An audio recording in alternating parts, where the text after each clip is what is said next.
Okay, thank you, everyone, for coming to tonight's lecture. We couldn't have picked a better date when we thought we said Dr. Hackett about giving a lecture to our community about the history of Black American. And Dr. Hackett said June 19th seemed to be a nice day, it's a Saturday. And turned out it's not just a Saturday, it become a national holiday. It was just signed into the bill that had been passed by the Congress by bipartisan effort and signed by the President Joe Biden into a national federal holiday. So it's really the best time now to understand the history and the significance of Juneteenth, the Freedom Day, the so-called Freedom Day. I want to introduce a little bit about the background of this lecture.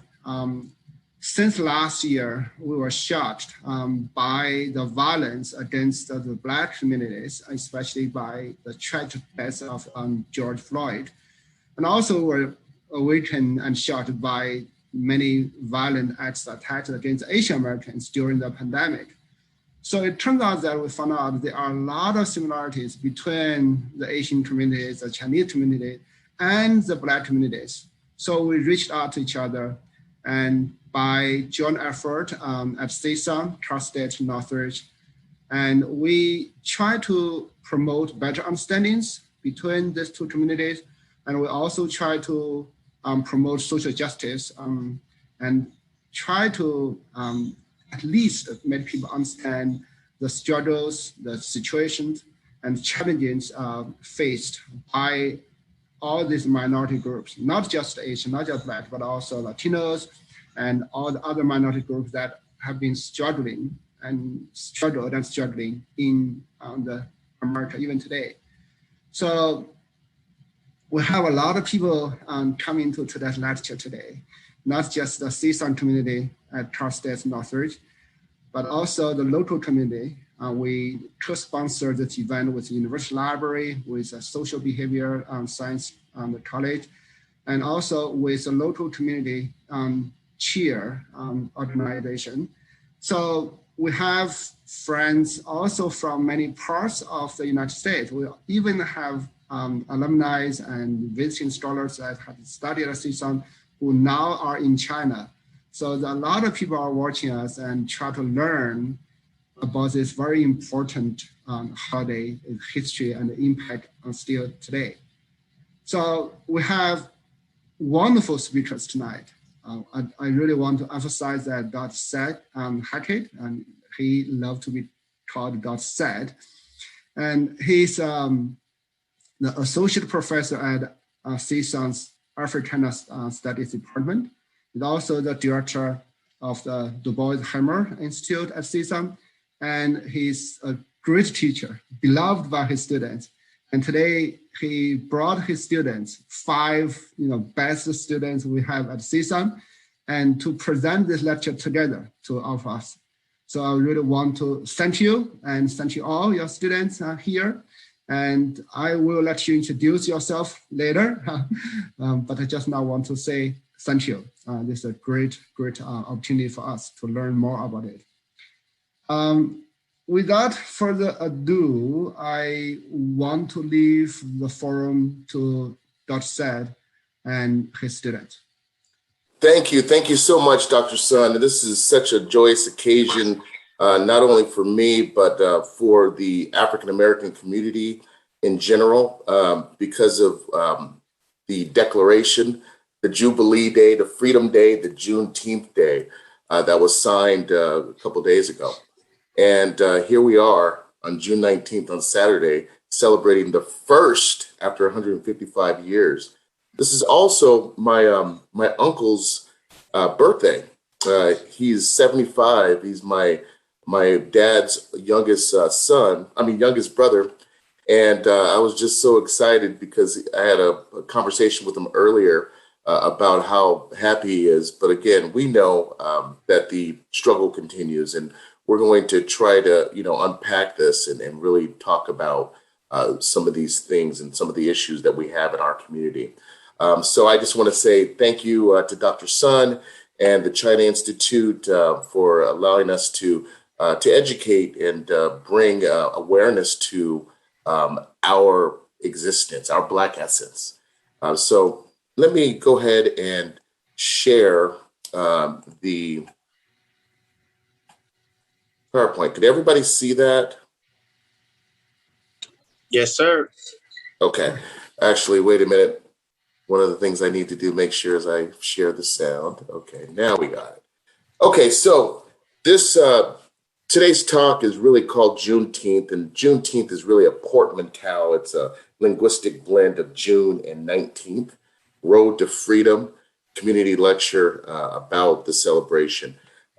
Before we begin, I want to go ahead and have our panelists, and I'm so excited that some of my top students are here to help lecture and bring this information into fruition.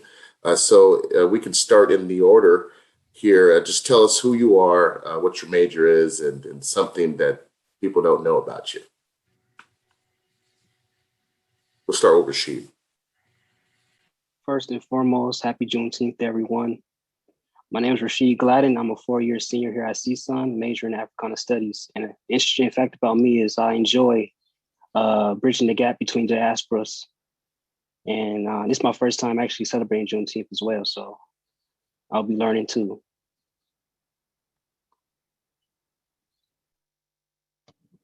Hi, my name is Alicia. I'm a third year here at CSUN. I major in Africana Studies. I don't think there's really anything that interesting about me, but I guess I'm really interested in Black studies. So like Rashid said, I'll be learning too.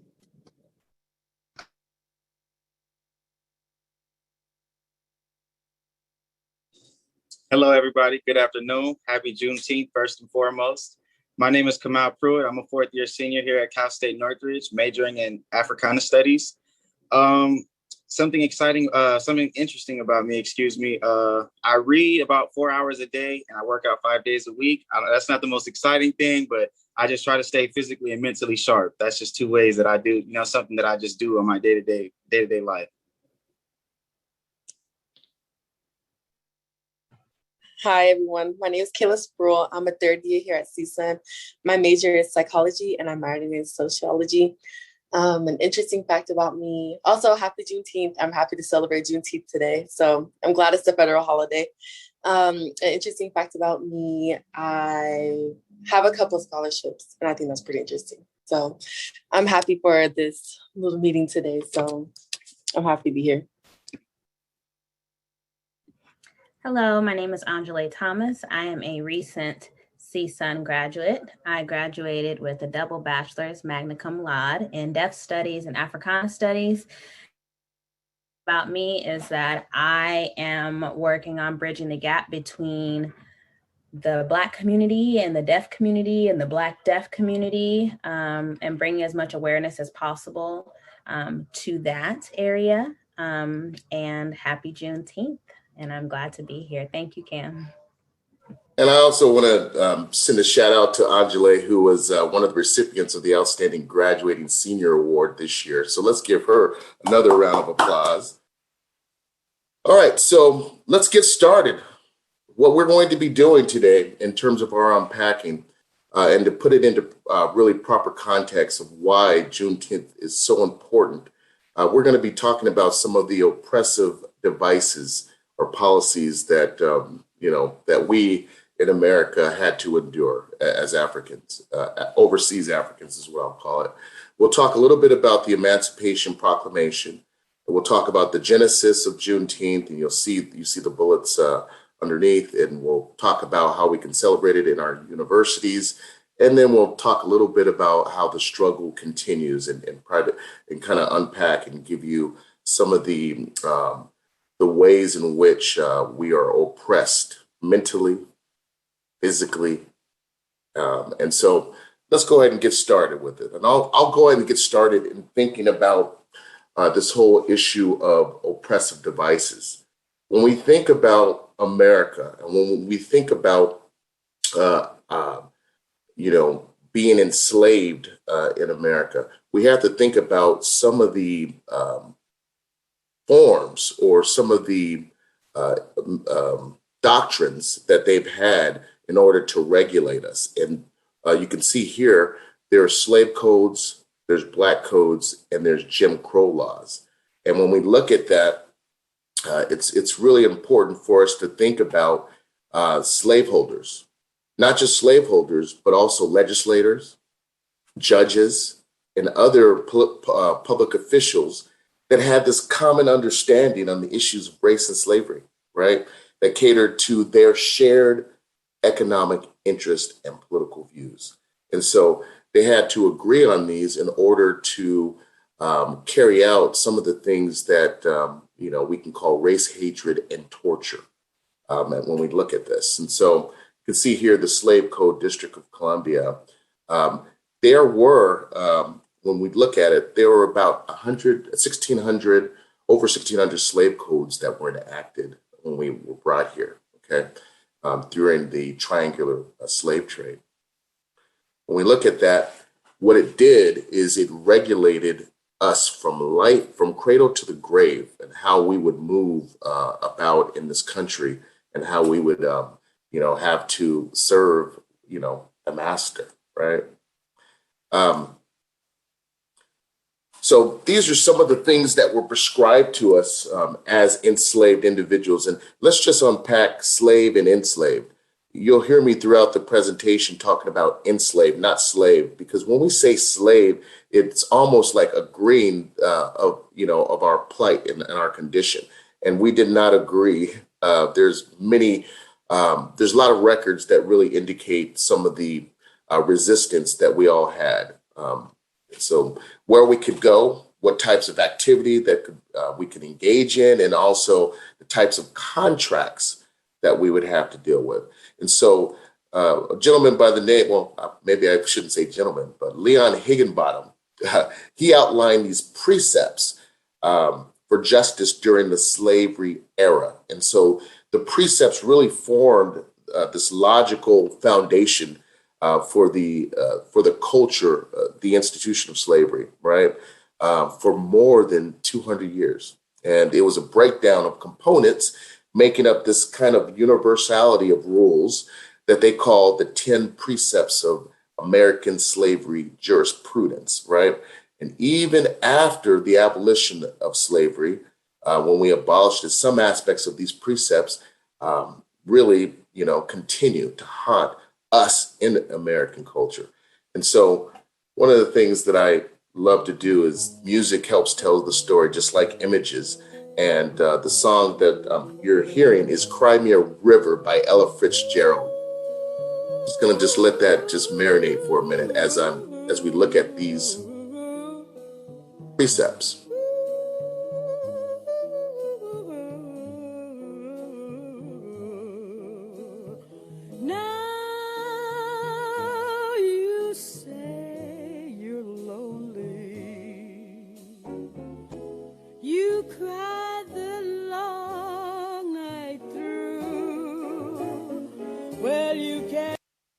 You can hear her voice. It's so beautiful. Now, when we look at these 10 precepts, I won't go through them in terms of describing them all, but just take a look at these 10 in terms of inferiority, right? The whole rule was really to protect superiority of whites and really denigrate us, right? Presume, preserve, and defend this whole aspect in everything that they do to us in terms of how they talk to us. We were considered property, and so they defined the enslaved as the master's property, right? The master's property to maximize his or her economic interest, because there were some women slaveholders. A lot of people don't know about that. Disregard the humanity of the slave except when it serves the master's interest, right? And deny us of the fruits of our labor, right? When we look at powerlessness, it's really to keep us, whether we were enslaved or freed in the northern states, as powerless as possible so that we'll be submissive and dependent on the master, right? And to whites in general. Think about it. During those times, a kid as young as 9 years old can tell your grandmother, boy.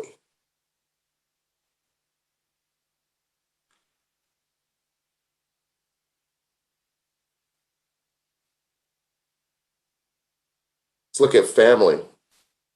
Recognize no rights of the Black family, destroy the unity of the Black family, deny slaves the right of marriage, demean and degrade Black women, Black men, and Black children, and then condemn them for their conduct and or state of mind, especially if they would resist.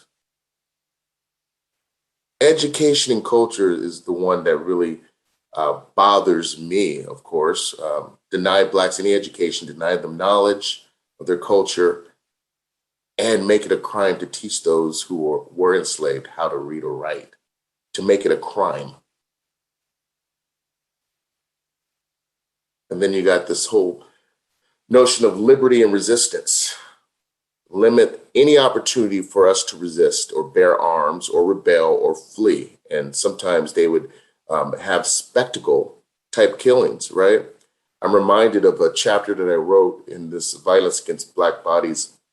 And Frank Embry, 1917, he was flayed, he was tarred, he was made, they took pictures and made postcards of his limbs, and they took pieces as souvenirs, those kind of things. And it's usually from the whole notion of being accused of either raping a white person, white girl, or stealing or whatever it is, but to limit our resistance, to bear arms and all of this, right? Deny us the right to vote and to participate in government agencies, okay?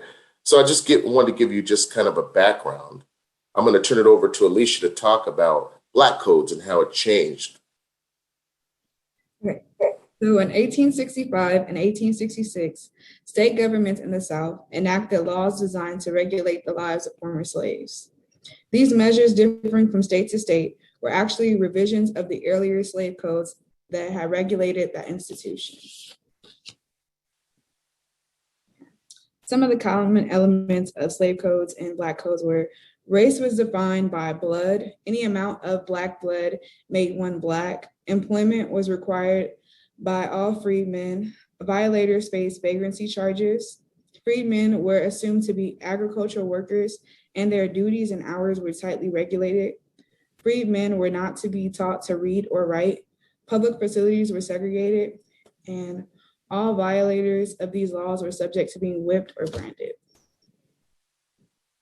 So you can see some of the similarities within these ordinances, right? So we had the slave codes that turned into Black codes, and then when once we, this whole Emancipation Proclamation began, they started creating more laws, and they called it Jim Crow laws. Statutes and ordinances established between this period of 1874 and 1975. And it was to separate white and Black races in the American South. And so in theory, it was to create the whole separate but equal treatment. But in practice, it condemned Black citizens to inferior treatment and facilities. And so you can see here some of the components that were segregated: education, the public facilities. So you would normally see signs that white only, water fountains, white only or Black only, colored only, U.S. military, and then of course the poll taxes and literacy tests for voting that prevented us from accurately being able to, represent or bring a representative in there that would represent us, right? So the U.S. military, in fact, was segregated until it got integrated with Harry Truman after World War II. And so what is the Jim Crow? You can see this image here which is really stereotypes, right? And so it was originally referred to a Black character in an old song. Was the name of a popular dance too in the 1820s. And so in 1828, Thomas Daddy Rice, he developed a routine in which he blackened himself, his face, right? Blackface, dressed in old clothes and sang and danced in imitation of an old and decrepit Black man, right? And so there was a famous song in 1830 called Jump Jim Crow. In the interest of time, I didn't bring a sample in, but you can just Google Jump Jim Crow, Thomas Rice, and you'll be able to hear hear it, okay? All right, so what is this whole deal about the Emancipation Proclamation? Did it really free the enslaved people? And was Abraham Lincoln, our President Abraham Lincoln at the time, was he really into, freeing the enslaved?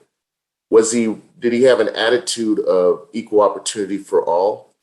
Let's look at this, and I quote, he was doing a debate with Senator Stephen Douglas that explained in the crowd in 1858, this is what he said: "I am not, nor have been in favor of bringing about in any way the social and political equality of the white and Black races. I am not, nor ever have been in favor of making voters or jurors of Negroes, nor of qualifying them to hold office, nor to intermarry with white people. And I will say, in addition to that, there is a physical difference between the white and Black races, which I believe will forever forbid the two races from living together on terms of social and political equality, and in as much as they cannot so live while they do remain together, there must be a position of superior and inferior." Isn't that interesting? When you hear the story of Abraham Lincoln, the first thing that you think about, he freed the slaves. We had a document, right? And think about this. I want you to think about doctrines. People can either interpret that doctrine, carry it out, or just ignore it altogether. And that's what happened. That's exactly what happened. But anyways, I digress. Let's keep going. I'll turn it over to Kamal to talk about the Emancipation Proclamation. Kamal?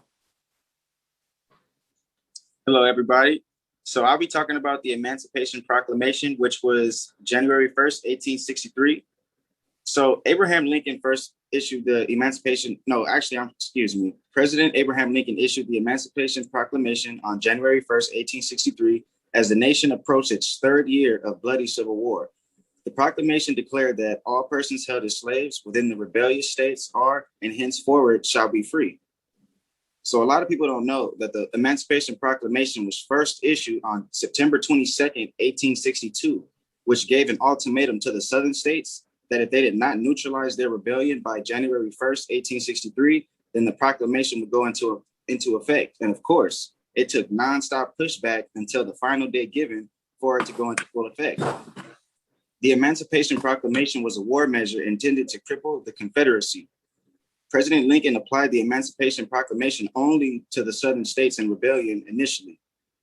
Lincoln's cabinet members did not initially support his proposal due to their beliefs that it was too radical. Due to Lincoln's firm commitment to the necessity and justice of the Emancipation Proclamation, along with his victory at Antietam, he eventually persuaded his cabinet members to support his vision. The Battle of Antietam, which was September 17th, 1862, fueled the Union Army's motivation to drive the Confederate out of Maryland and influenced President Lincoln to feel more comfortable issuing the Emancipation Proclamation just 5 days after the battle. The Emancipation Proclamation displayed President Lincoln's political genius and is an example of the president's executive war powers by his labeling of the proclamation as a fit and necessary war measure in order to dismantle the Confederacy's use of slaves in war efforts. He maintained that the freedom of the slaves would be enforced by the executive government of the United States.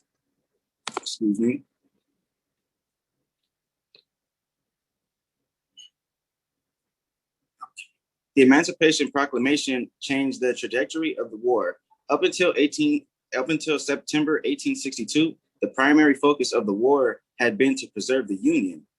The issuance of the Emancipation Proclamation made freedom for slaves a legitimate war aim.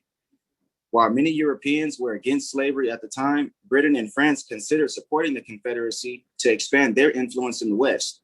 But Lincoln's directive reinforced the shift of the international political mood against intervention, while the victory at Antietam made their further demands more influential.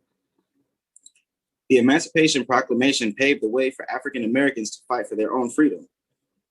General Order Number 143, which was issued May 22nd, 1863, was issued, which established the United States Colored Troops. By the end of the war, over 200,000 African Americans served in the Union Army and the U.S. Navy. And just a little side note, many people believe that it was actually President Lincoln who freed the slaves and played the biggest role in their freedom. But actually, a big part of history that was left out of the textbooks actually it actually explains and proves that the slaves were actually the biggest role players in fighting and obtaining their own freedom, actually. So I think that's just something interesting that everybody should know. It wasn't President Lincoln himself who played the biggest role. It was actually the enslaved Africans who basically took their justice in their own hands and fought for their own freedom.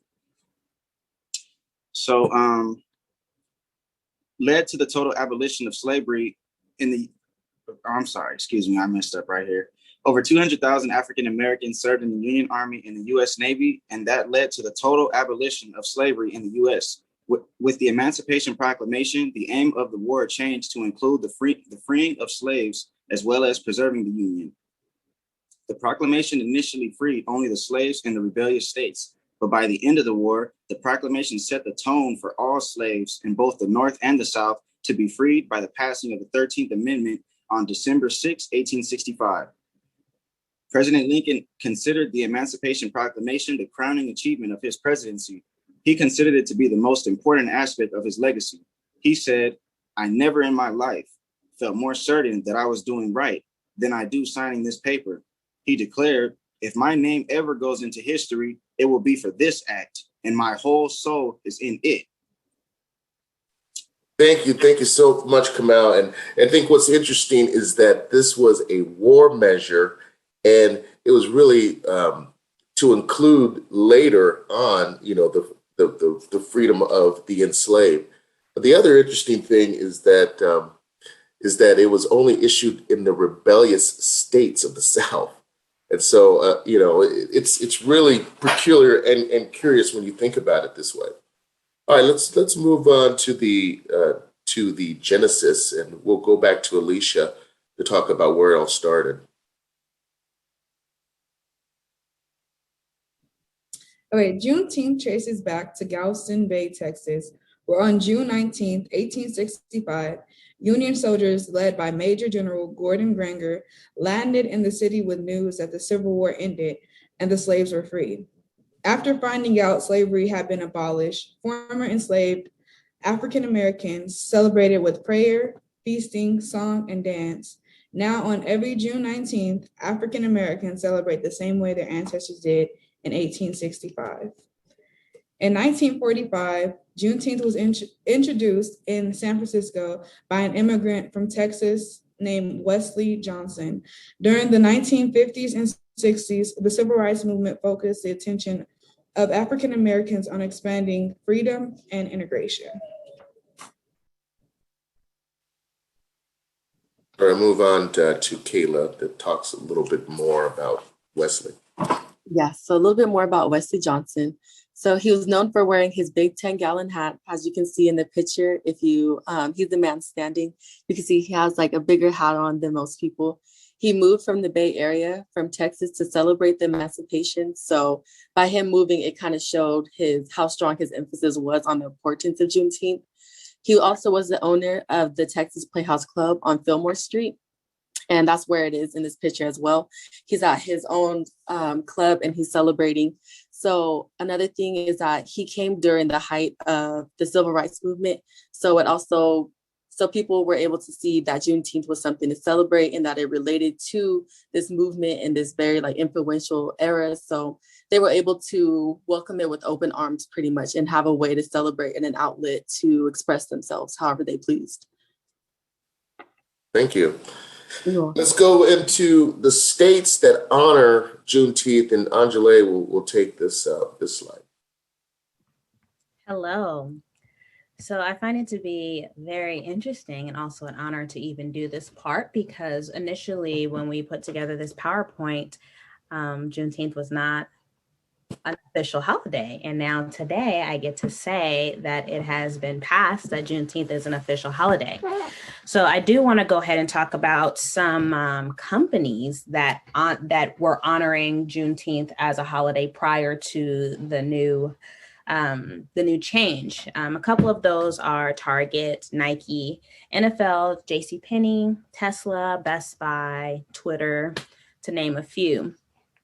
Actually, for the NFL, Commissioner Roger Goodell announced that the league will be honoring the holiday and will close their offices, and it will be a yearly company holiday. So since the passing of Juneteenth as a federal holiday, most companies have made the change, even though it was just before Juneteenth that this happened.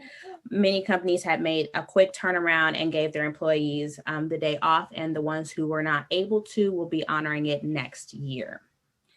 A couple of celebrations that took place in big cities last year in 2020 were Milwaukee, Houston, and Galveston in Texas, Chicago, Washington, D.C., and Memphis, to name a few. Apologies, I have a very hungry child here.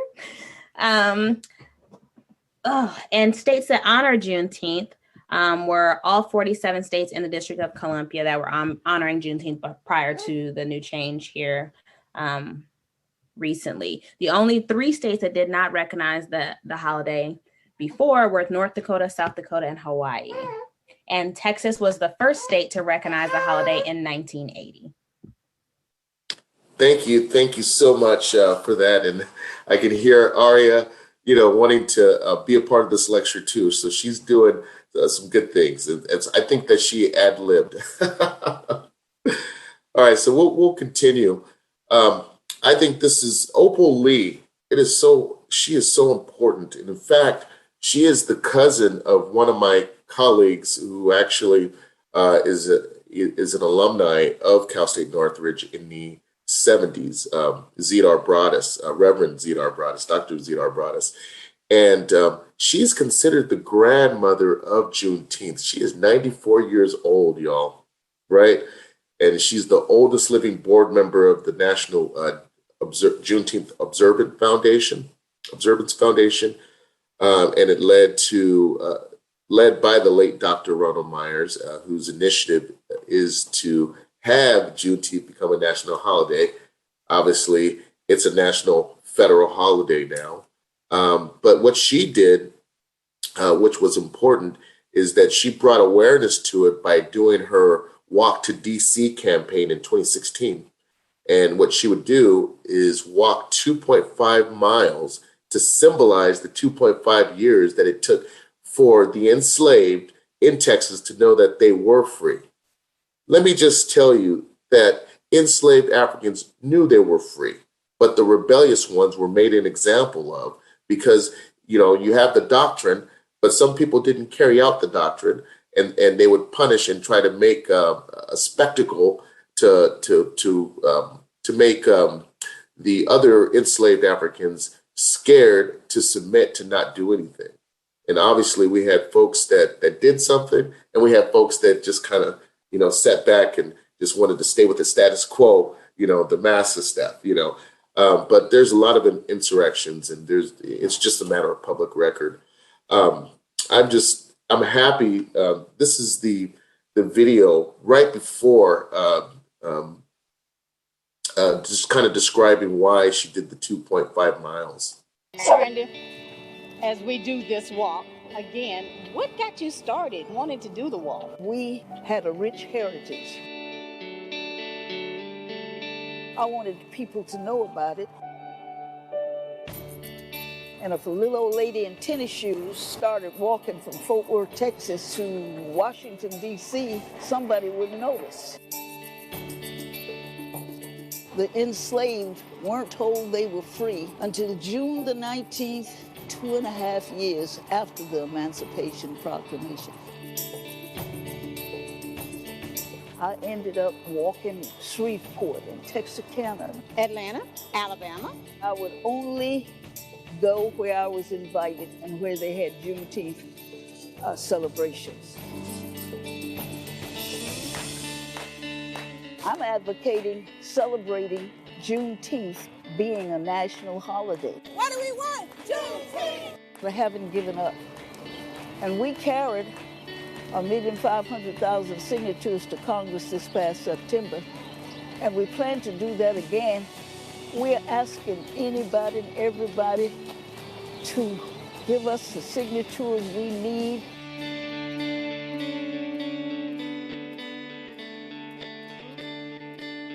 Every time I watch that, I get until we're all free. So inspired by her. Think about this. During the pandemic in September of last year, she was able to gain 1.5 million signatures, right? She had a lot to do with this. But again, the gesture's fine, but the struggle does continue, and we know this. Let's give it to Rashid to talk about some of the selective publications that really write a little bit about Juneteenth and, of course, do the historical memoirs and stuff. So go ahead, Rashid. So here we have 4 publications that focus on commemorating Juneteenth. First, we have Anita Gordon Reed's, which provides a historian view of the country's long road to Juneteenth, recounting both the origins in Texas and the enormous hardship that African Americans have endured in the centuries since the Reconstruction, Jim Crow, and beyond. All too aware of the stories, cowboys, ranchers, and oilmen that have long dominated the lore of the Lone Star State, Gordon Reed, herself a Texas native and descendant of enslaved people brought to Texas as early as 1820s, forges a new and profoundly truthful narrative of her home state with implications for us all, combining personal anecdotes and facts glints from annals of American history. Gordon Reed shows how the earliest presence of Black people in Texas to the date of Galveston on June 19, 1865, when Major General Gordon Granger announced the end of legalized slavery in the state. African Americans played an integral role in Texas' story. Next, we have Juneteenth, a children's story written by Miss Opal Lee, which is an engaging way to introduce the history of slavery and freedom to children in words they can understand. Miss Opal highlights the celebration of Juneteenth and the importance of commemorating the milestone across America. Next, we have Juneteenth for Maisie, which is an children's book and a fictional book, which is written by award-winning author and illustrator Floyd Cooper, creates a fictional story about a young girl named Maisie who is ready to celebrate liberty, freedom, and to celebrate a great day in American history, the day her ancestors were no longer enslaved. Maisie remembers the struggle and the triumph, and she gets ready to celebrate Juneteenth. The last book we have is Juneteenth, written by Ralph Ellison. Ralph Ellison takes a deep dive into the complexity of race and violence in the crisis of transformation in America. In the novel, Ellison riffs off themes of race relations and make figurative use of father, mother, and son. Along the way, he explores incidents of violence, murder, and death. In his examination of the complexity of racial definition, proposes that Blackness and the complicated course of American history are quintessential to the American identity. He also writes about love and faith and uses biblical allusions to present metaphoric understanding of suffering and also new birth and change. Thank you so much, Rashid, for that. We're gonna, and I do want to say that there's many publications that you can look at as it relates to Juneteenth. When we think about Juneteenth, we have to look at it as a reflection. Juneteenth, it's not the day, it's the reflection of the struggle to how we got to this point. That's the most important thing in terms of struggle. And let me just, I had to go back to Frederick Douglass, and I had a quote on him on my email, but I had to go back when he was a slave fugitive, right? And he said to imagine, and I want you to imagine for a minute, let him place himself in my situation, without home or friends, without money or credit, wanting shelter and no one to give it, wanting bread and no money to buy it, and at the same time, let him feel that he is pursued by merciless men hunters and in total darkness as to what to do, where to go, where to stay, perfectly helpless, both as to the means of defense and means of escape, in the midst of plenty, yet suffering the terrible gnawings of hunger in the midst of houses, yet having no home among fellow men, yet feeling as if in the midst of wild beasts, whose greediness to swallow up the trembling and half-famished fugitive is only equaled by that with which the monsters of the deep swallow up the helpless fish upon which they subsist. And I read that because I had to kind of think and imagine for a minute and place myself in the shoes of my ancestors who made many attempts of escape, sometimes hiding out in swamps, right? Sometimes having to eat crickets, but not knowing that crickets had high content of protein. You know, these stories and these are examples of the struggle. And when we think about struggle, and one of my favorite authors, Marcus Garvey, he talks about this whole aspect of slavery as a condition imposed upon individuals or races not sufficiently able to protect or defend themselves. And so when a man is a slave, he has no liberty or action, no freedom of will. He is bound and controlled by the will and acts of others. But think about the story of Frederick Douglass. He wasn't a slave, and he knew it in his mind that he wasn't. And he was dreaming awake. In fact, people don't know this, that he escaped to his freedom, but he beat the crap out of his master. I mean, beat him up. I always was intrigued by that and how he would do that and risk his life and then escape and and it becomes one of the greatest orators of our time. Anyhow, let me shift over to Kamal, who's going to talk a little bit about California's Day of Observance before we, had the federal holiday just announced this week. Hello, everyone. So AB 1749, also known as Juneteenth National Freedom Day, widely known as a day of observance, as Dr. Hackett said, observing how we got to this point right here where we are today. It is celebrated on the third Saturday in June every year. AB 1749 is known to be the oldest and the only African-American holiday observance in the United States, which was first observed 136 years ago and remains today. In July 2002, Governor Gray Davis signed Assembly Bill 1749 into state law for the state of California.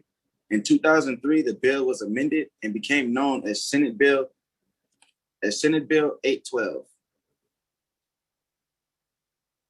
AB 1749 was created in remembrance of the significant achievements that were made by African Americans and the heavy influence they've had on enhancing culture, history, and contributions of American society through demonstrating a real example of brotherhood and equality through the lived experiences of the Black community and their inherent nature towards collectivism.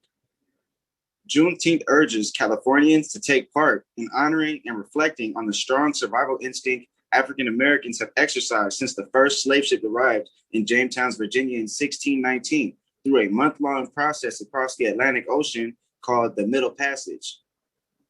On June 19, 1865, the last indentured servants in America were freed when General Gordon Granger issued General Order Number 3 in Galveston, Texas, which is why we celebrate Juneteenth on the third Saturday of every June. Juneteenth National Freedom Day represents freedom, honors the destruction of chattel slavery in America, and ultimately reminds all American citizens of the unwavering contributions that were made by African Americans between the years 1619 and 1865 and beyond that. Thank you, Kamal. Now let's shift over to why we celebrate, and we'll turn it over to Kayla. So why we celebrate Juneteenth? Juneteenth is a symbol of the Atticus strength and boldness of African agency. It also symbolizes our investments in our humanity and our heritage, as well as our culture. It demonstrates our commitment to the future of our children, grandchildren, and great-grandchildren as it passes through generations. It displays the brilliance of our culture, so it highlights the significant parts of our culture and the African worldview more specifically. It grounds us in our Africanness, so we're able to embrace entirely African and the African diaspora. In addition to, it reinforces the fight for freedom. So it keeps on real establishing and letting it be known that the goal is still to reach complete and total freedom for, for all of us and for the community, and especially the Black community and the neighboring communities around us as well. Thank you for that. And so when we look at these communal celebrations, the color red is really the most prominent feature on the Juneteenth menu when it comes to food. So red Juneteenth foods usually includes like red soda or red punch, hibiscus tea, red velvet cake, red beans and rice that moms used to always make when we celebrated Juneteenth. My mom, she just recently passed away, and this is the first Juneteenth that I don't get to celebrate with her, but I know she's looking down and proud that we're talking about it. It would have been just so great to see her face witness this. Anyways, I digress. Hot sauce, fruits like strawberry and watermelon. Obviously, we're in watermelon and strawberry season. I'm from Oxnard, so they always have a strawberry festival in May. But anyways, the historical importance of red food traces back to the times of enslavement. And it's because many of the more common foods of the day are white, green, or brown. And so there's an excitement that came with this whole rarity of eating red colored treats. And sometimes they would just, use food coloring to color some of these foods, right? So that in the 19th century, it made certain vibrant delicacies that were worth celebrating. So when we think about following the Civil War, African Americans would eventually use expensive South American dye called cochineal, which is used to color foods red. So Texas was at the end of the world, right, for the antebellum South when we think about this, right? And the reason why it's so important for us to think about it is because slaveholders of the South, they shipped their enslaved folks to Texas. There was an inordinate amount of Africans, not only that were shipped from the South, but also during the triangular trade, there's a lot of folks who were born from Africa that were in Texas. And so the color red is highly associated with the cultures that would have come through the later years of trade, right? Through which have been like Yoruba and the Congo. And so when we look at the Yoruba people, Nigeria, Benin, and Congo of Angola, the Democratic Republic of Congo, they place great philosophical and spiritual value in the color red, right? And so it's supposed to symbolize sacrifice, transition, and power. And so it's really fascinating. These are some of the ways in which we deal with our traditions. Everything is about festivals, right? Parades, block parties. And if you just go to Google and you could have seen a lot of the activities that were happening today. Leimert Park is having a 2-day event. So if you've never been to Leimert Park, maybe you can go check it out tomorrow, the second day. Street fairs, there's a lot of food sharing, food trucks and things. Red is the primary color. And then, of course, community charges, right? What is our plan of action? What is our next step, right? And obviously, the first step is to create the holiday. But a lot of people, it's funny, D.L. Hughley, I was listening to him yesterday. He's a comedian. And he said, this is interesting. We have a Juneteenth holiday, but more white people will be off instead of black people. I thought that was pretty hilarious because it cost about $660 million to actually cover payroll, right? And holiday pay. So taxpayers are paying for white people's day off more than black people. If we're looking at it from a job situation, right? Because that's one of the issues that we have, joblessness, in this country for African Americans. Anyhow, let's go how we celebrate. Rashid. Before I get started, I want to say the interesting fact about Juneteenth. Galveston, Texas was actually indigenous territory, so Native American territory. So a lot of the enslaved people were not only African, but they was Native American as well. So it's important that we bridge them gaps, not only from the African diaspora, but for our diaspora here, right here in America. So I want to thank you for bringing that up, Rashid. Yes. So 5 ways we can celebrate Juneteenth in college. The first way is to support local Black businesses. Supporting Black-owned businesses create more opportunities for increasing generational wealth of Black families. To support Black entrepreneurs, universities can employ Black-owned restaurants for campus events or create a list of Black-owned businesses to share with campus communities while students could order food from Black-owned restaurants and shop with Black retailers. Black entrepreneurs often face challenges to starting and building businesses, so increased visibility and support are integral to the longevity. Get started by checking out these directories of Black-owned businesses. Number 2 is we can donate to Black-led social justice organizations, not only in supporting and participating in the protests, but our institution can donate money and even small amounts to organizations dedicated to social justice for Black people. These organizations focus on increasing legal aid, expanding healthcare access, building pipelines for local Black leaders, and growing Black political participation. Third, we can honor Black heroes on social media. College students regularly engage with others on social media, making it an excellent platform for readers for reaching a larger audience and building awareness. Colleges and universities can create week-long or month-long social media campaigns to recognize the importance of Juneteenth. You might consider, for example, highlighting a Black hero or historical figure each day. Given that Black heroes are often overshadowed, a social media campaign can help ensure that the accomplishments of Black Americans are not forgotten. As a student, you can use social media accounts to share posts related to Juneteenth or start a hashtag to create awareness around notable Black figures. Fourth is campaign to make Juneteenth a national holiday, which is we can check off our list because it happened. And fifth, which is we can host a Black art symposium. Art in all forms has played a major role in the history of and culture of Black Americans. The enslaved often express their feelings, hopes, sorrows, inspiration through music and dance. From Whitman to the Harlem Renaissance to contemporary filmmakers, Black artists have the Black experience and fight of freedom through music and through art. Universities might consider hosting a Black art symposium featuring local Black artists, musicians, and dancers. The event would be fun and interesting way to celebrate and honor the significance of art in the lives of Black Americans.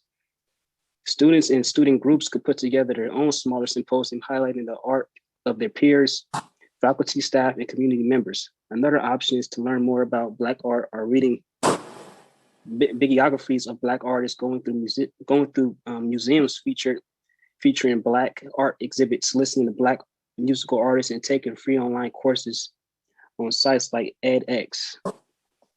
And there are 5 ways we can celebrate Juneteenth. Thank you so much, Rashid, for that. I did want to talk a little bit about the whole Black arts situation. That was one of our forms of resistance, is through our Black arts movement, or what they call BAM. And it really was something coined, the Harlem Renaissance was coined and started by writer and activist Mary Baraka during it's like the artistic branch, if you will, of the Black Power movement. So that expressive component is our African way of being, so it's through music, it's through literature, it's through sports, and so on and so forth. So it was a cultural movement. And, if you think about it, our Black essence is always being displayed in commercials. It's always being displayed in areas where they want to promote something, and it's kind of reappropriated, right, of our Black existence. But it's really, if you think about it, we've cultured America. It is my belief that we've cultured America through our cultural movement, and it goes beyond the 20s, but it started really in terms of thinking about this new Negro, if you will, right? So just wanted to kind of go through that.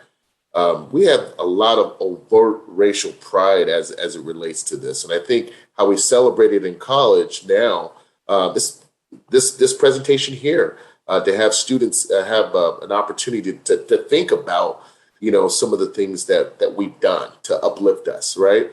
The resistance that we have, the civil rights that we had to go through, right? Whether it's the Montgomery bus boycott of 55, or the student sit-in at Woolworth lunch counter, right? To where folks are trying to, Black folks are going into these places and dealing with the torture of getting drinks placed on them and food smashed in their face for this cause, right? They didn't reap the benefit, but we are certainly, right? The March on Washington with Martin Luther King talking about he had a dream, but now we're dreaming awake, right? What about what was it? The freedom rides, for voter registration. All these things and all these acts that we've done, we're still struggling to deal with it now, right? And again, when you think about the declaration of something, okay, we're gonna have a Civil Rights Act, right? So we had to have one in 57. In 1960, right? Preventing persons to, federal prosecution of anyone preventing persons to vote, right? Commission on voter fraud. We're still dealing with that now, right? Civil rights of 1964, ending legal segregation of public spaces, right? Banned employment discrimination. Voter rights of 1965. How many times do we have to continue to recycle an act or a right? Right, it's interesting. And now here we're dealing with the whole aspect of CRT, critical race theory. We're supposed to celebrate Juneteenth by telling the truth of what happened in history, but yet critical race theory is on the chopping block. In fact, 3 states already have banned that in schools to teach. And really, it's really talking about the truth of what really happened. Was Christopher Columbus, did he sail the ocean blue? He discovered America when there was Native Americans here? Anyways, I digress. Let me keep going. Okay, so, and I'm just so happy with Opal. And if you didn't get a chance to hear, President Biden, talk about and then sign the bill to recognize Juneteenth, I'm just going to play a little excerpt. But here's what our vice president said, which is really, really important. Throughout history, she says, Juneteenth has been known by many names: Jubilee Day, Freedom Day, Liberation Day, Emancipation, and today a national holiday, right? And she's the first woman, right, of color, Asian American, and Black to serve as vice president. So there's a lot of firsts happening, right? We are gathered here in a house built by enslaved people. We are footsteps away from where Abraham Lincoln signed the Emancipation Proclamation, she said, right? We have come far and we have far to go. I always have a problem with that, far to go. It's like, why can't we just have what we need, right? Today is a day of celebration. It's not only a day of pride, it's also a day for us to reaffirm and rededicate ourselves to action, right? And the beautiful thing, and you can see in this image, Opal Lee is right there. She's the one that had got the first pin, because you can see on the desk there's about 20 pins. And what he did is he just kind of traced over a signature after, with each pin and gave it to different people of significance. Not only was Opal there, but also remember Rashid was talking about the 4 books, that we looked at the selection. On Juneteenth, the author, Gordon Reed, she was there. Obviously, she's from Texas, right? And so here we have the guests that included, the Congressional Black Caucus, and then, of course, this 94-year-old woman, Opal Lee, a decades-long activist. I'm especially pleased that we showed the nation that we can come together as Democrats and Republicans to commemorate this day with an overwhelming bipartisan support of the Congress. I hope this is the beginning of a change in the way we deal with one another. Oops, sorry. I'm especially pleased that we showed the nation that we can come together as Democrats and Republicans to commemorate this day with an overwhelming bipartisan support of the Congress. I hope this is the beginning of a change in the way we deal with one another. And we're blessed to mark the day in the presence of Miss Opal Lee. As my mother said, God love her.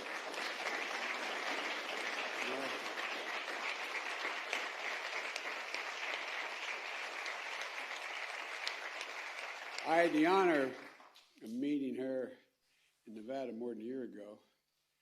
She told me she loved me, and I believed it. I wanted to believe it. Ms. Opal, you're incredible. A daughter of Texas, grandmother of the movement to make Juneteenth a federal holiday. And Ms. Opal is, you won't believe it, she's 49 years old, or 94 years old. You are an incredible woman, Ms. Opal. You really are. As a child growing up in Texas, she and her family would celebrate Juneteenth.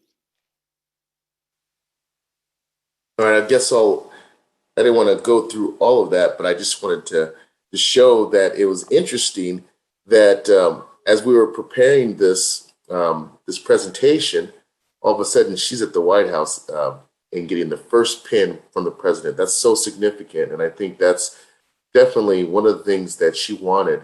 And she's 94 years old, so she's seen a lot. And we know the struggle continues, right? And when we think about the struggle, we have to think about propaganda. Marcus Garvey said propaganda is a method or medium used by organized people to convert, excuse the typo, others against their will. Others against their will through doctrines, right? We're going to have a piece of paper that says this is what's going to happen, and then they carry it out. Sometimes doctrines are misinterpreted and interpreted differently, right? Like, for example, with the Emancipation Proclamation, those southern states resisted that doctrine. And so we had to go in by force, to preserve the Union. But then once the soldiers left, they went back. They went back, right? So it's propaganda. So think about propaganda campaigns as being a tool that's used by the governing elite, right, to achieve a desired outcome. Brainwashing is the outcome. Tom Burrell, he looks at this struggle through marketing, right? Through images, through newspaper, through, those type of things. So when we think about mass media and other forms of communication, that helps molds minds, right? Molds your way of thinking.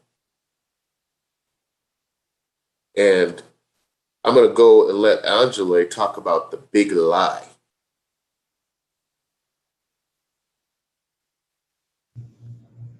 Hello. Thank you very much, Dr. Hackett.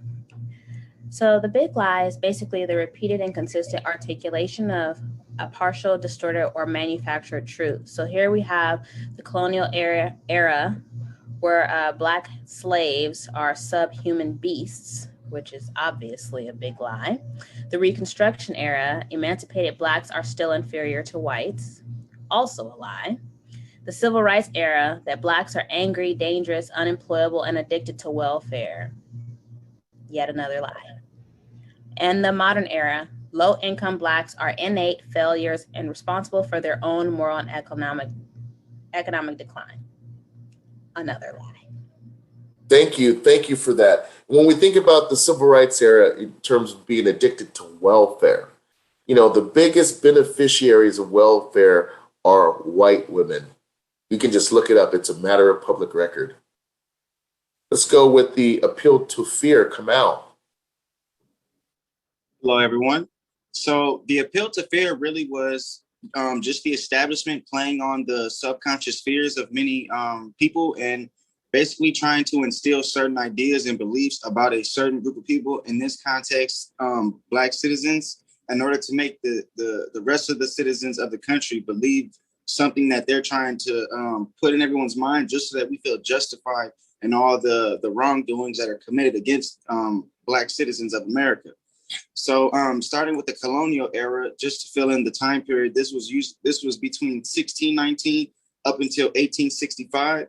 And during that time period, changing the status of Black people, many people promoted the idea that changing the status of Black slaves would threaten the livelihood and destroy the way of life of white slave owners. During the Reconstruction era between 1865 and 1877, the idea that was promoted was that emancipated Blacks will seek revenge and rape white women. So they often played on the subconscious fears that many white people had at the time, that the emancipated Black slaves will want revenge and will seek to rape the white women, so that many of the racialized systems of control, which targeted Black citizens, could seem justifiable behind these ideas. So between the Civil Rights era, which was 1877 up until 1965, the idea that was promoted was that Blacks are revolutionary communists and they're moving too fast and want too much at once. Black power to them really meant a race war. So at that time, they played on the subconscious fears of many citizens that Black people were revolutionary, or they were just asking for too much too soon, and often made people feel justified in the way that the society treated popular Black groups at the time, like the Black Panther Party, how the Black student movement was treated, and many other Black movements of that time. And then we have the modern era, which was between 1965 and you can just say it's 2021, which is right now. And one of the most populated propaganda tactics that they promote against us is that low-income Blacks are violent and prone to crime, and that they threaten property values and they must be contained or incarcerated. So one of the biggest ways that they play on people's fears today is by convincing people that these descendants of the slaves who were given no reparations and are living in some of the worst living conditions, instead of pointing at the cause, they try to emphasize the effect of the cause of what put many Black citizens in these low income circumstances. So that when the police and all these other racialized systems of control move into the community, they feel justified in these things because they're influencing our minds to believe these lies, which are really just propaganda tactics, so that they distract our minds from seeing the real issue at hand. Thank you so much, Kamal. Let's talk about the appeal to prejudice. It's another propaganda campaign. And I'll hand it over to Rashid. As we know, prejudice is unjust, discriminatory, cruel behavior to a group of people for their differences, and for Black people because their skin. In the colonial era, whites are physical, mental, and morally superior to Blacks. In the Reconstruction era, Blacks want and need to be subjugated. They cannot function in free society. In the civil rights era, whites have earned economic and social privileges through hard work, discipline, high moral, and family values. In the modern era, social and economic woes are attributed solely to irresponsible Black parenting, crime-coding communities, and a sense of perceived victimization. Thank you, thank you.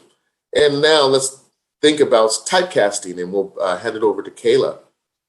So stereotyping, as we know, is an established perception of physical or cultural traits attaching negative attributes to an entire group.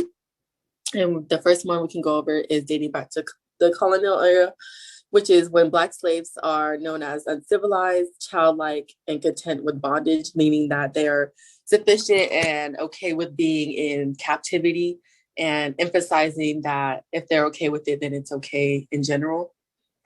Moving on to the Reconstruction era, where it is known that emancipated Blacks are buffoons, lazy, illiterate, and rapists. Mind you, illiterate due to one of the Black codes being that if one was caught reading or writing, they would be, it's known as like a law, breaking a law. So they could be killed, hung, embarrassed, harassed, pretty much. So that's which is something that's kind of like interesting to pinpoint, knowing that they're the stereotype was illiterate. Then the Civil Rights era stereotypes were that Black people are angry, impatient, and murderers. So I believe this kind of plays on the fact that when we can go to say Emmett Till, so saying that he, or actually, let me rephrase it. So with the murders, so saying that Black people were murdering white people, so it kind of justified hanging them and lynching them. And then another notion to say that Black people are angry because they're allegedly angry because of nothing, but in reality angry because there's no justice, no equal rights. So there's a reason to be angry, but more agitated, I would say, with the whole thing. And then in the modern era, it's known that Black people are originated from low-income families. They're drug addicts, criminals, over-sexualized, dependent on government assistance, and irresponsible. Thank you so much, Kayla. And I want to provide an example of some of these propaganda campaigns. What you see here, and actually, before I play the short clip, D.W. Griffith, he was an early 20th century writer, and what he did is he expounded on efforts to demonstrate this whole bestial propensity of Blacks, right? And so he exploited the literary possibilities airing from the fear of the Black brute.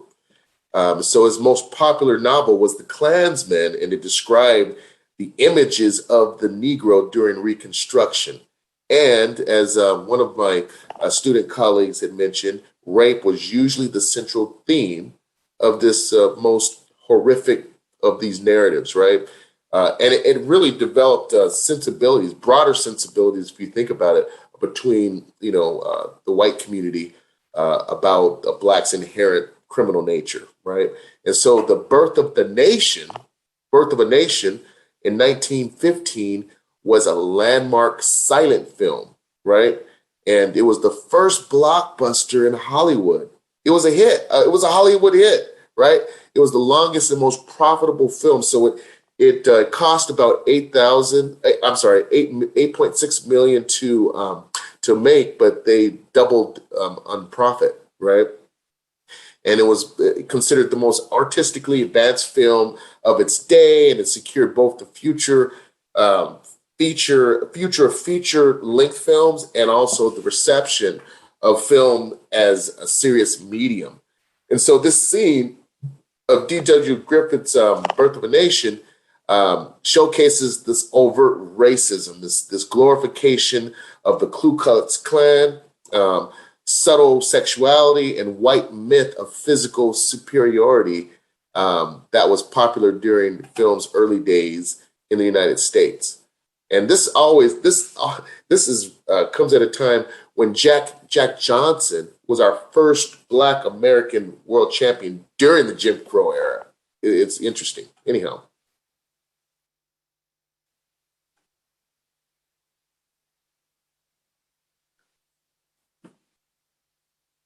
These are all blackface.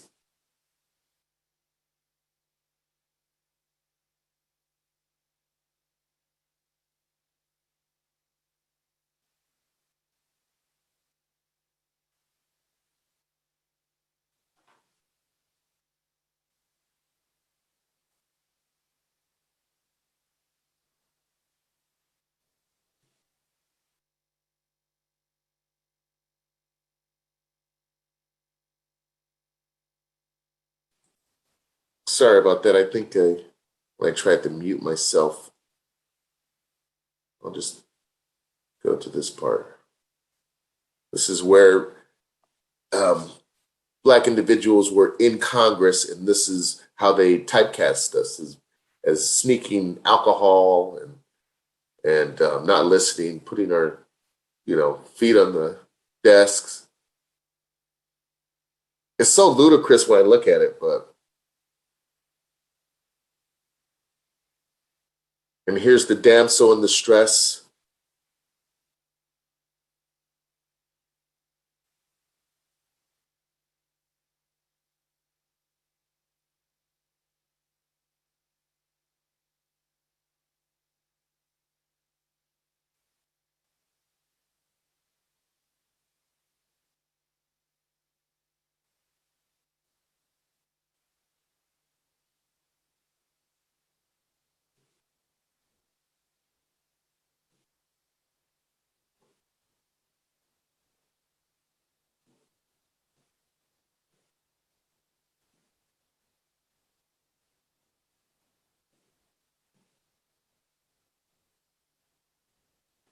And here's the scene of the white superiority, a white guy being able to beat and deal with a crowd of African Americans.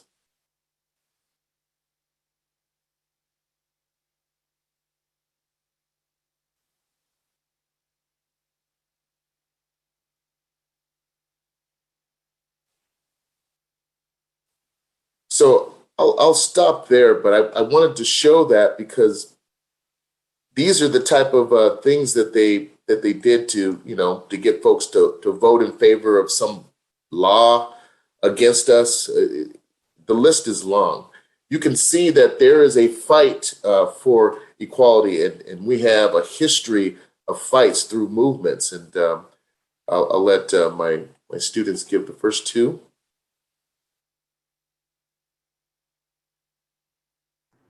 The first two, so the early movement for civil rights, 1865 through 1950, used tactics such as the NAACP Silence Protest Parade held on July 28, 1917 to combat anti-Black violence and unjust and un-American.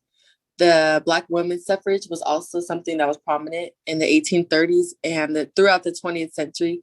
It advocated and lobbied for justice, equality, and respect for Black women in all sectors of society. And then the next couple. There you go. The Harlem Renaissance, which was between the 1910s and 1930s, fought to maintain the Black aesthetic and reinforce Black identity from a Black cultural framework. The civil rights movement of the 1950s and 1960s propelled African Americans to fight for equality, which resulted in the signing of the Civil Rights Act of 1964, 1965, and 1968.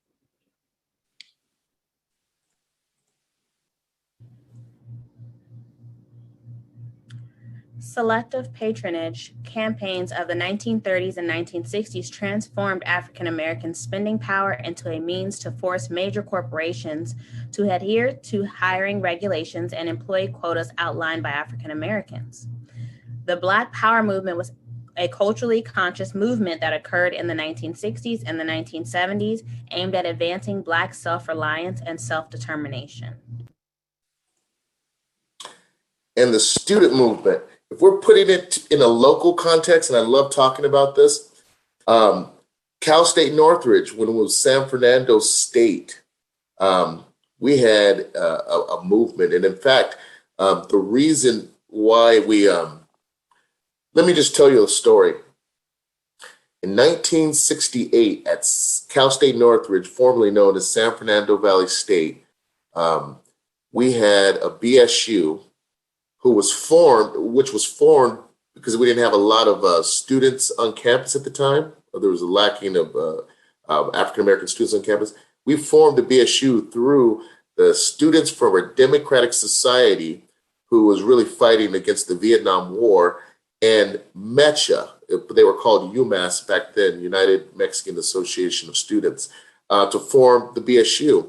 Anyhow, at a football game against Portland State, the coach for San Fernando State, his name was Coach Markham. He was a retired police officer.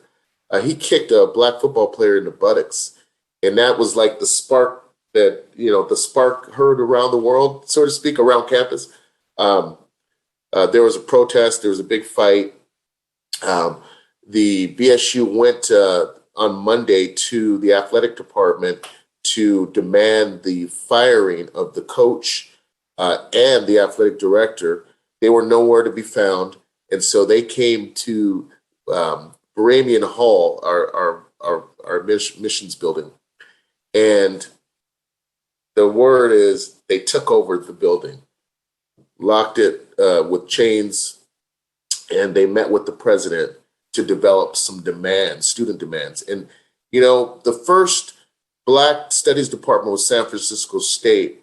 We're the second that was put into existence. And, some of the things that they demanded was pretty things that we should have in any institution that deals with, social justice, diversity, inclusion, equity. So the recruitment, they wanted the recruitment of more students, and it was like 500 each year, and they would be funneled in through the Educational Opportunity Program. My mentor, God bless his soul, Joseph White, he was the first EOP director at Cal State Long Beach, and they had Stan Charnowski, who's a full professor in the College of Education in the MFT program, Marriage and Family Chem. He was the EOP director during that time at CSUN. And so they wanted to recruit more Black students. They wanted more financial support for for low-income Black students, which was most of us, right?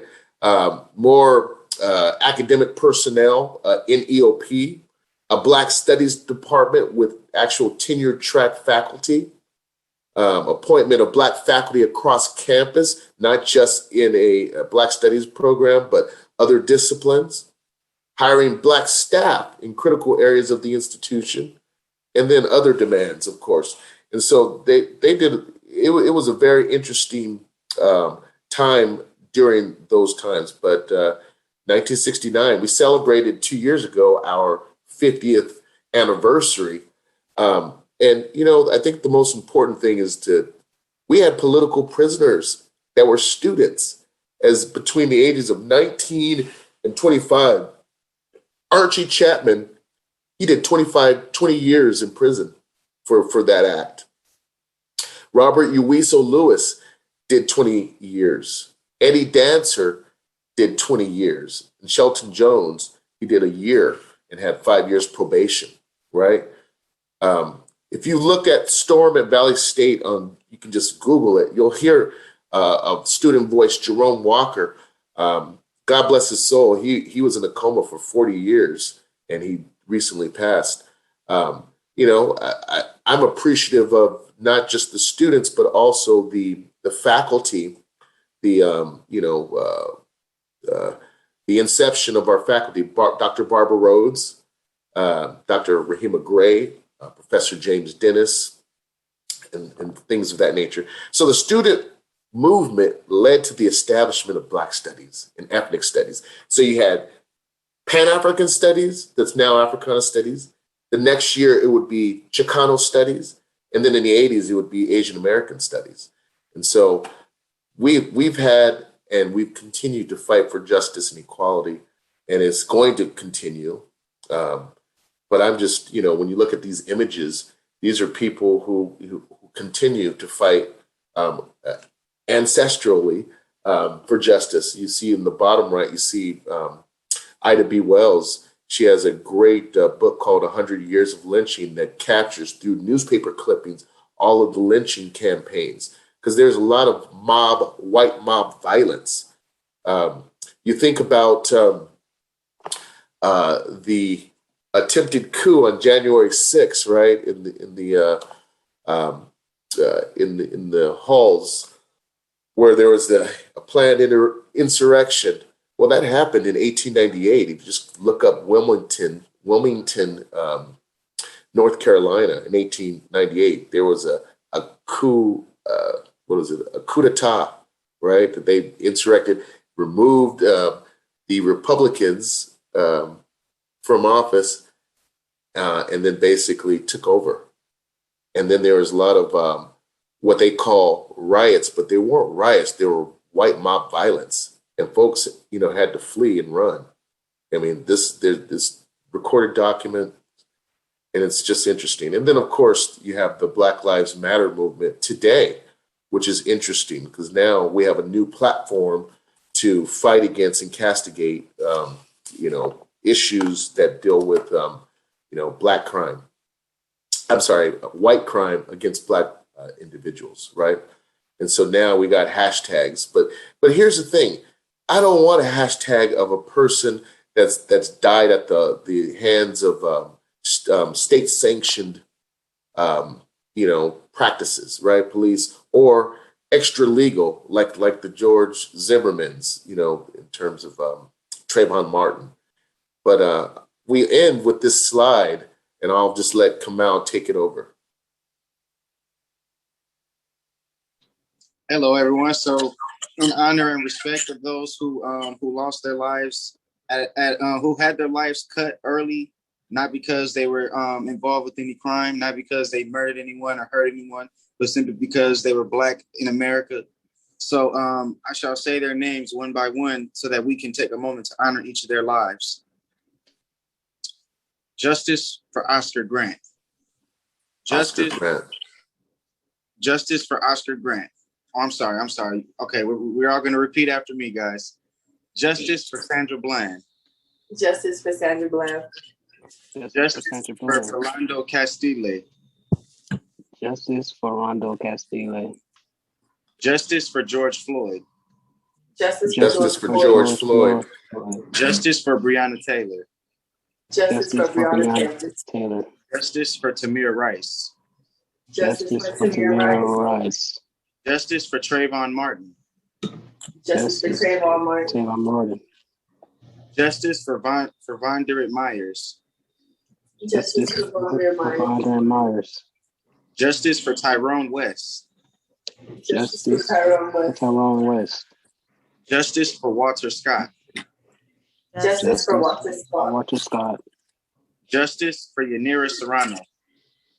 Justice for Yanira Serrano.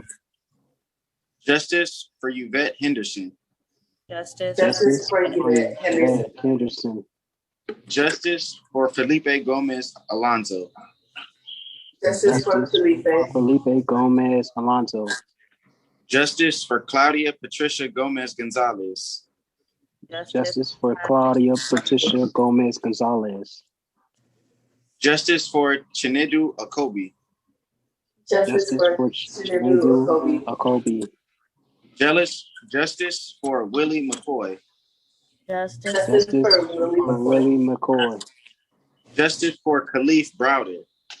Justice for Khalif Browder. Justice for Joshua Pollack. Justice for Joshua Pollack. Justice for Jamil Robertson. Justice for Jamil Robertson. Justice for Stephen Clark. Justice for Stephen Clark. Justice for Shanique Crockett. Justice for Shanique Clark. Justice for Alton Sterling. Justice for Alton Sterling. Justice for Carlos Gregorio Hernandez Vasquez. Justice for Hernandez. Justice for Zachary Beer Hills. Justice for Zachary Beer Hill. Justice for Laylene Polanco. Justice for Lily Calaco. Justice for Kenneth Harding Jr. Justice Justice for Kenneth Harding Jr. Justice for John Crawford III. Justice for John Crawford III. Justice for Valeria Monique Takukin, excuse me if I said that wrong, Alvarado. Justice for Valerie. Monique That was more deserving. Alvarado. Justice for Freddie Gray. Justice for Freddie. Justice for Freddie. Justice for Dylan Taylor. Justice for Dylan Taylor. Dylan Taylor. Justice for Deborah Danner. Justice for Deborah. Deborah Danner. Justice for Gregory Hill Jr. Justice for Gregory Hill Jr. Justice for Tony Tempa. Justice For Tony Tempa. Justice for Sean Bell. Justice for Sean Bell. Justice for Tatiana Jefferson. Justice for Tatiana Jefferson. Justice for Nathaniel Woods. Justice for Nathaniel Woods. Thank you so much for this presentation. And, you know, one of the things that we want to do is not, just have remembrances of folks that need justice. It's really about our successes and our heroes, right? I mean, we should be celebrating Ahmad Muhammad, that was named valedictorian of Oakland Technical High School just this year. First Black male in its 106-year history. And the list is long, right? Jalen Carter, all-city basketball player, valedictorian at Manual Arts High School in South Los Angeles. These are things that we should be celebrating, not remembering folks who died at the hands of officers or extra legally, and, you know, with their lives and their futures cut short. But thank you so much for listening to our presentation. And now we'll take some questions. First, I want to thank you, Darced, and all the students here, Alicia, Kamal, Rashid, Angela, and Kayla for such a wonderful presentation. And during the presentation, I keep thinking about the Asian Americans and Chinese Americans and their history in America. I really saw so many similarities. For example, when you talk about the Jim Crow laws and the so-called equal but separate. And the emphasis is really not on equal, but really on separate. And I keep reminding myself of the status of Asian Americans or Chinese Americans since they first came here. And they were, say, railroad workers, and they were used for making the railroad. And after they were done, they are no use, and they were, you know, almost treated as second tier citizen or third tier citizen. And when we talk about the prejudices, the fears, and the stereotyping, the media, also remind me of the Yellow Peril stories about the Chinese Americans. It's exactly the same thing, stereotyping and fears. So much similarity between how the America has treated the African Americans and the Asian Chinese Americans. And it continued to be like that.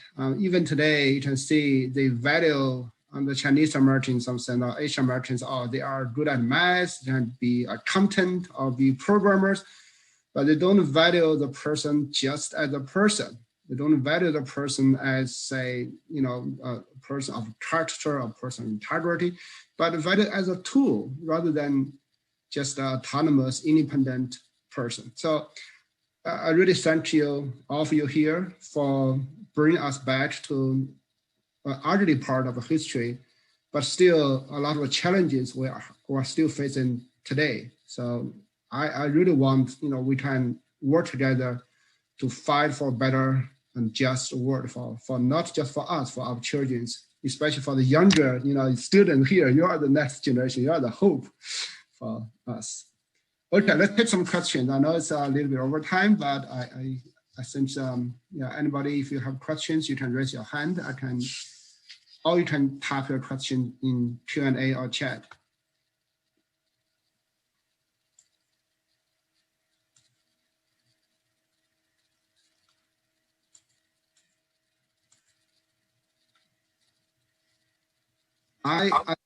Yeah, go ahead. I see one hand raised. Sharon, Sharon Klein. Sharon Klein is a professor of linguistics at CSUN for many, many years. She just recently retired. Sharon, are you still there? I am still here, but I didn't intend to raise my hand. I'm just learning from all of this and trying to make the small contributions that linguists can make.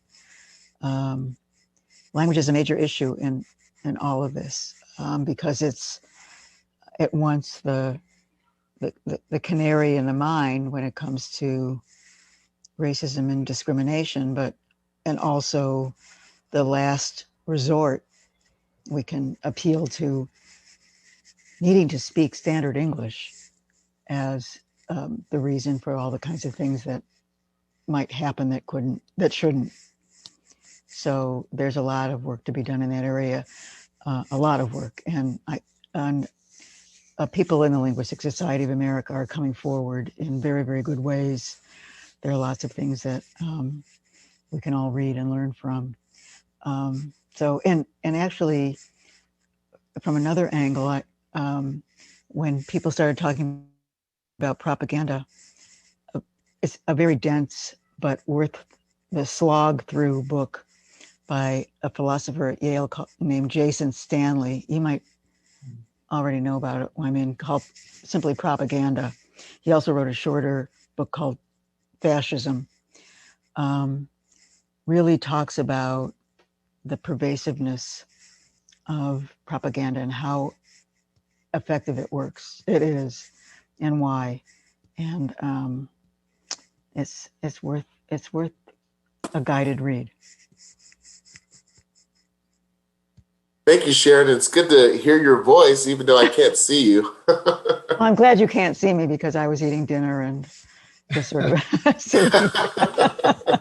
But I'm so gratified to be part of, be part of the group who's watching this and being involved. Thank you, Sharon. Next question number Mei-Qin Wan. Mei-Qin is an art professor at CSUN as well. Mei-Qin, go ahead, please. Okay, you hear me, right? Yes. Thank you so much. I really learned so much about what happened in the past, and really kind of under some of my misunderstanding, right? But it reminded me the way media treat white and black people, and now including across Asian people. It really reminded one thing that the first time when I came to the United States for my PhD in SUNY Binghamton, and I think the second year is like 2003 or 4, there was like a flood, right? And then local newspaper have like photos, really caught them. I felt very strange. There's like white people and then carry many things. And then the newspaper has heading, is helping, this person is helping not the flooded victim. And then there's like another photo with the black people or a couple also holding things in like a mess of house being flooded. And I think that the title says like looting or something. And that really caught my attention. How can it look similar, But when you have the white people there is helping, the black people is looting. And so that's the first time actually I feel somehow something strange there. But of course I did not pursue into this topic. But now I'm staying here in the States for so long, and especially with what's happening now with anti-Asian hate, and how media treated particularly last year, right, with COVID-19, and there were like so many mainstream media really treating the same phenomenon in China and in Europe with very different take. Like I think I remember, like I saw a headline in Spain. I think like saying like the government is or the mass closing down the city, the economy is going to suffer, but they are trying to help people to contain the spread. But the same thing happening in China, the headlines, oh, Chinese government are shutting down the city and Chinese people are suffering, no food. So it's like so obvious the way media, mainstream media treating, you know, with such a clear agenda and so problematic now. The more I see this like the so-called the liberal mainstream media, the hypocrisy, I see so much. So that sometimes really drive people crazy, right? And I remember where by one, I forgot exactly where, but once I heard somebody, again, I think it's in a show, talking about the killing of George Floyd. And I think this person used the term sacrifice. But he was murdered, right? Not sacrifice. So of course, I don't know how to react with that, but I just did not feel, you use the term sacrifice, because he was not. He was an ordinary people who was murdered by police, right? So I just wonder when we have like a mainstream media in this way, how we actually think and respond to, I don't know what how to put that, but I hope you get what I want to ask. What's your take of how do you deal or respond with the way mainstream media as stories, narratives? We have to counter the narratives, I think, because we know that it's an ideological production, and there's a lot that goes into it. To Sharon's point, with simple propaganda, it's important for us to retell, kind of in a revisionist, so to speak, the story of what happened. Because normally, and I'll just give the example of Trayvon Martin.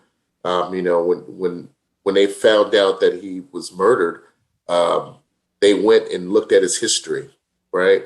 That he had a backpack and he had some weed in the backpack and he got suspended. And so that kind of vilified and criminalized him to justify these killings. And that usually happens all the time. George Floyd too, being in prison, coming out. And so, they'll use your past history to justify things that, again, the most absurd things. But here's the good news with respect to social media. Young people, African Americans and others are like representing over 50% of social media where they have devices where they can film now, right? And I think that's important to really start getting, who owns the narrative now? I think that's the most important thing that we have to think about. So I get news, through social media quicker than I would from CNN or MSNBC. And I think that's an important thing, to continue to retell the story and bring awareness to it. I think that's the most important. I think what this pandemic has done is really kind of forced us to go into the 21st century. And now we're, like you said, this is the new generation with technology. But there's some dangers in technology too. I mean, just think of New York City. They have the DigiDog, a digital dog that's uses artificial intelligence, right? Or what about the sniper during the 2016 demonstrations? He ended up sniping a few police officers, and they basically had a computer-generated bomb that went in and blew them up. I mean, so the more we criminalize and we don't get the story right, they'll continue to, get military type of equipment in police departments, and I don't think it'll be pretty. I think More than to your question, I think it's important. You were nuts. What? I heard you go cuckoo at the game. Okay, she didn't mute herself. I'll stop there, but I think that's what you're talking about. How do we redefine what the media tells us in the mainstream, especially if you know it not to be true? We have to continue to flood through social media, and our young heroes are already doing it, right? I mean, I think the woman, the 17-year-old that filmed George Floyd, she got an honorary mention for a Pulitzer. And so, we're trying to be bold, right? We're trying to dismantle racism, but it's structural and it's going to be hard, especially when you get gestures like this so we can do our kumbaya celebration. But yet, you got folks that don't want to talk about the fabric of America, don't want to talk about the interest convergence, don't want to talk about this whole colorblind situation or this, when we had our Black president, now we're post-liberal, nation now, what is it? Weiss talks about post-racial liberalism, that doesn't exist, right? And we get moments like this and encounters like this to remind us. So I guess I'll stop there. Does anybody else want to add? Student colleagues? Yeah, I can add. Just to piggyback off of you, like I said, it's important that we, even in these times where we celebrate, that we educate, liberate, and we mobilize. Because like we talk about propaganda, this is the platform where we can spread the truth. And this is important that we actually use the information that we learned to teach others. Because it's going to be hard to fight these platforms such as news and these unbiased platforms that spread propaganda. But it's important that we educate each other and continue to spread the truth. And that we continue to fight. We don't, even in times of celebration, we continue to educate because knowledge is key and consciousness never stops. So it's important that we continue to educate each other because absolutely, that's what they do. They use propaganda to create these biases, these stereotypes, and those who are feared are those who are biased themselves are fed with this propaganda and they start believing it, just how in The Birth of a New Nation. Those is all blackface, those are all white actors, but the audience believed 100%. The audience believed what they saw, and they create this mindset that blacks were these uncivilized, cruel criminals, and it carried us until today. And it's important that we continue to educate each other because now with social, now that's probably the best thing technology and internet has brought us. That it brought us the history, and it brought us education because now we can look it up and find the truth. So it's no reason why people should be still believing these old narratives, the old stereotypes, because now we have education, we have internet to look it up. So like you said, we got to counterattack the propaganda, counterattack these, but we also got to mobilize and plan ahead. So we don't always react off an incident or off somebody getting killed. We already prepared because that's what our past social activism, social advocacy, such as Black Panther, that's what they did. They planned. They wasn't just, when somebody died, let's go out here and do this. No, they was hard prepared for the inevitable. So it's important that we continue to carry the torch and that we continue to educate and liberate and mobilize. Thank you for that, Rashid. Thank you, Rashid. Such a teacher-led, well-said statement. Angela, you have something to contribute too, I can see. Go ahead. Yeah, I definitely agree with educating each other, but I think also, there's no secret that the people in our lives, the people that we are friends with, the people that we are associate with are likely not just Black people, they're people of many different races. And I think that we have to be comfortable to make those corrections and educate those people too, because a lot of times people are unaware, and it's not until somebody that they care about are victims of different things that they decide to open their eyes. And I think that also we have to be patient. Even though there's a lot of information on the internet, there's a lot of information out there, I think with people who are not Black or people who maybe are of the majority or of a privileged group, may not know where to begin to seek those resources, because while there's a lot of information about our history and the things that are going on, there's a lot of things that counteract that. There's a lot of things that conflict with that. And so we as Black people, I think it's important that we are patient with people who want to know, and that we don't come across as like angry or go find it yourself, and we can guide them. That way they find the appropriate resources, and they aren't turned off to the history, or we're not unintentionally perpetuating the angry Black person stereotype, and we are just guiding them with love so that they may see that these stereotypes about us are untrue, and that we can change that narrative and show them what it truly is about. Absolutely. Facts. Preach.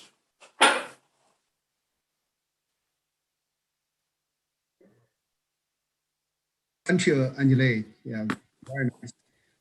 We have another questioner, Victor Shaw, who is a professor of sociology at CSUN. Victor, go ahead. Yeah, I think discrimination is institutionalized. It takes extraordinary effort by generations of people to counter it and to change it. But I want to, let's say among all these different racial and ethnic groups, I think we need to first, of course, we need to continue to work together. But at this time, I think I need to commend our fellow African Americans. You actually, as a group, you have done a tremendous job, and you are exemplary job for other racial and ethnic groups. I mean, in organization, in political participation, in pushing your elite, like your stars, into entertainment, into sports, into mass medium. So, I mean, obviously, if you look at the numbers, we have, you have African American president and defense secretary. So if you look at the political establishment and the Supreme Court, so you will send your members, racial members, to those to the political establishment, so you are able to really work from within the system to make some change. And obviously, you state civil rights movements, and that led to many institutional change, not only to African Americans, but also to other racial and ethnic groups. So for those achievements, obviously, we, let's say, Asian Americans or Native Americans and Latinos, we all need to learn from you. I mean, basically, in the mass medium, obviously, you have done a great job in creating stars, in sports, in mass medium, in entertainment, and using star power to crush this kind of, or to crash open the system, and so you can have a bigger voice to speak the situation of African American, or the sufferings, or the discrimination faced by African Americans. So I think that all these fronts, you really set an example for us. So if you guys can, let's say specifically, you have some specific advice regarding political participation, again, regarding medium exposure, regarding organization, how to organize people, even like in public demonstrations. I think you guys do a better job than we do. We tend to be quiet and silent, and we tend to just focus on ourselves, our own life. So, I mean, we can open a little bit here, and we, in particular, you can share some specific advice for us. We can learn from you. You know, I have to start with this Dalai Lama quote, you know, and I started to say it at the beginning. There are only 2 days in the year that nothing can be done. One is called yesterday and the other is called tomorrow. So today is the right day to love, believe, do, and mostly live. I like this quote because it's a belief, and you can do silent protest. I remember having a student in my class about 3 years ago, and he came in and he had a piece of tape over his mouth, and he was protesting one of the Black men, teenager that got murdered. And that right there stopped me from doing the lesson. We had a whole discussion on what his protest, and he said nothing. And, you know, his class colleagues really began to talk about, you know, some of the issues that his statement, his symbol. So, I mean, protest can be symbolic as well. It doesn't have to be shouting or yelling, you know. I mean, obviously there's folks that are emotional, you know. It's emotionally exhausting when you see over and over again, you know, unjust killings or something that's in the news, and not a lot of news coverage on it unless you're really digging. I think one of the biggest or important tasks, if you're going to, you know, fight for something or think about how you would protest, is to basically call it out and say, this is why we're doing it. This is why we're passionate about it. And, you know, there's some things that we can take from the Chinese community, how to be very calm and congenial in describing, you know, some of the issues that we deal with, you know, on a daily. And so I think that bridge will definitely help too. But I think it's one thing that you did mention, Shah, was, you know, the different ethnic groups getting together and just basically talking about what it is that, how we contributed to this country, you know, this land of the free, but it's not so free, it's regulated, right? And through policy. And then to call it out and to be brave enough and, you know, to call it out. If we do it collectively, that's why I put collective consciousness, I think that, you know, it will be better served. I mean, look what they did because of the noise that not only the Asian American community made, but others that supported it. You know, the COVID-19 Act, right? The Asian Anti-Asian Act. You know, I thought that was an important step. But again, I think the hardest thing, because we, you know, that we have to be careful to think about is the whose oppression is worse, right? You know what I mean? You know, we have so many different oppressions in different groups, you know, and whose oppression is the highlight of this zeitgeist now, right?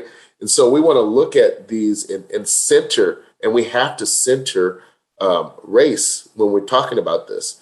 But I think it's important to acknowledge, you know, once we talk about some things that are concerns, to acknowledge those, right? And to celebrate and honor, you know, those notions. And so they're ethnic notions for sure. So. Yeah, Henrik, you're a moderate man, obviously. I say I want to learn from you. Then you mention quiet resistance, and then pacificism, and then like Gandhi or Dalai Lama and their kind of peaceful protest. So obviously, that's a good point. Yes, we need to learn from each other. And then in the end, I think we all need to join hands and to take some collective action, you know. And I think, again, you know, America is a democracy. Democracy means you really need to take part in the process and be part of the process. Speak out your your opinions and your feelings and your sufferings or even your happiness. So we need to speak out, and we need to find a way to effectively speak out. So I agree with you. Yes, yeah, we do need to join hands and take a collective part in American process, and hopefully by joint actions or by collective, by sharing collective consciousness, and so we can do something together. Absolutely. And, but we're going to have to be uncomfortable too, and accept that, some of these things are uncomfortable. When you talk about it, that's where the growth lies. And I think if we're authentic and vulnerable, I think the key word is being vulnerable to speak your truth. So every class, at the beginning of class, beginning of the semester, I ask my students, for example, do I have permission to tell you my truth? I think that gives you way much more respect, just with that gesture, right? And when you're in a meeting of folks, and I put in here, dissent is healthy. That's why we have a Democratic Party, we have a Republican Party, and other emerging parties. It's healthy to balance the equation. But the one thing that we have to deal with is the question of truth, and whose story is the most accurate. And I think with revisionist history and the fear of things that have been buried and just washed over, to the forefront. I think the only way for us to, I have to say this, the only way that we're going to be a clear collective democracy in America, where everybody feels like they're equals, is to unpack the truth. And, the acknowledgement piece is one thing, but we got to do something about it now. For example, Shaw, where's the action steps? Where is the reparations, for example, 40 acres and a mule, if you will, right? So I think that it's important. But we have to first look at it in Africana studies. We have an African worldview. And when we look at Afrocentricity, we, in order to deal with some of the things that to make us proud, skin recognition is definitely one of them, right? We also have the environmental recognition. You're starting to see movements now, like, for example, CSUN with our land back movement, and honoring the indigenous folks in the land that we sit on. These are ways and remedies to really, put our democracy in action. That's the example, and the world's watching, right? So, I don't think that we'll have a moment like this again with with the whole world shut down, and we had to look in the tube and saw that and pause. Obviously, there's a lot of things going on at once. It's continuous. I know that Angela Stone talks about continuous partial attention, right? That it's a difference between multitasking. If, one of the things that I would definitely be interested in is having what I call an expression session. And in that expression session, talk about things that really concerns us, as it relates to our ethnic group, right? I think that's a start. And then start looking at strategies. What can remedy? Usually money helps remedy things, but, it has to be, in a way that, that's going to, keep us moving forward. I don't want a handout, but I do want acknowledgement. I want an apology, and then ways to remedy that to equal the playing field. Because look at the Federal Housing Authority, and they unequal the playing field. The GI Bill, all these things that benefit one group over another is something that we have to look at and unpack and be uncomfortable doing it, unfortunately. Great. It's late night, and all the good things will come to end somehow. And we really appreciate the great talk presentations given by Dr. Hackett and his students. We will continue the conversation. I think it's just a start, especially between the Asian Chinese community here and the African American communities. And we will start from local and especially to as Hackett and Seth said, it's really the action. We'll do something. That is the talk, the what's happening in the past, and this yesterday. You can't do much to the yesterday. You can do that something today. So we'll continue, and we'll let you know. Maybe we'll have some more presentation talks and something to report to you in the future. But anyway, thanks for everyone who stayed up so late tonight. I know someone from the East Coast is already, 12 o'clock in the East Coast. So thank you so much. And we're ending here for tonight.